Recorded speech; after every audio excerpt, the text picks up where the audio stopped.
আজ গেছিলাম হাতিবাগান চত্বরের সবকটা ঠাকুর দেখার জন্য। প্রথমেই ঢুকে পড়েছিলাম নলিন সরকার স্ট্রিটে। লাইন যা ছিল, বাপরে বাপ! ভিআইপি লাইনেও যা আর নরমাল লাইনও তাই। তারপরে ঢুকে গেলাম একটা রূপকথার দেশে। অসম্ভব সুন্দর। মা, আমি আর বাপি মানে পুরো আপ্লুত হয়ে গেছি। এখান থেকে বেরিয়ে নবীন পল্লী দেখতে গেছিলাম।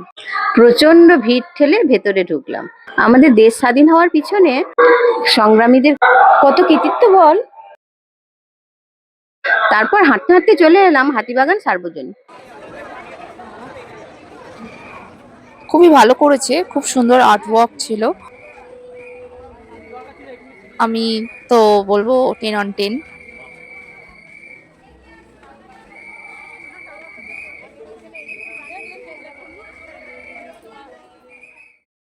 আর তারপরেই চলে গেলাম সেই বিখ্যাত জায়গায় কাশীবোস লেন। দেখে বুঝতেই পারছেন কি ভিড়টাই না ছিল। যাই হোক কোনোভাবে দেখে তারপর ওখান থেকে বেরিয়ে এসে পেয়ে গেলাম বরাবরের মতো এই মুচমুচের দোকানটা। তো খুবই ভালো করে এরা। ফ্রেশ একদম ভেটকির ফিলেগুলো রাখে। ছিল ভেটকির ফিশ ফ্রাই, আরো অনেক কিছু ছিল তার মধ্যে ফিশ ফ্রাই, চিকেন উইংস। আমার এই দুটোই পছন্দের, তো নিয়ে নিয়েছিলাম। বাপি তো খেয়ে বলছে খুব ভালো হয়েছে, মায়েরও ভালো লেগেছে।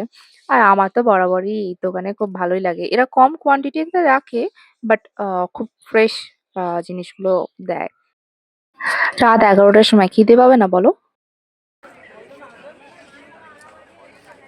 খেয়ে দিয়ে দর্জিপাড়ার দেশে রওনা দিলাম।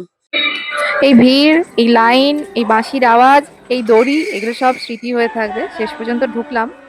এখানে ব্যোমকেশ আর তোপসের মেলবন্ধনটা খুব সুন্দরভাবে তুলে ধরেছে। সত্যি আমি ভাবি এত সুন্দর আর্টওয়ার্ক, এত চিন্তা ভাবনা, এই 1 বছর ধরে তৈরি হওয়া জিনিসগুলো সত্যি আমাদের মন কেড়ে নেয়।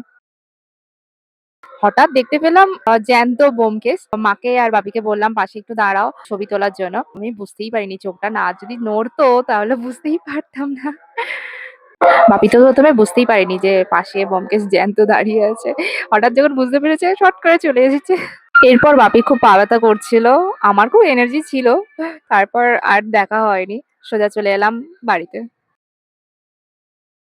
ক্যাবগুলোর লোকেশন আর টাইমের যা হাল ছিল। বাড়ি ফিরলাম প্রায় 1টা 15।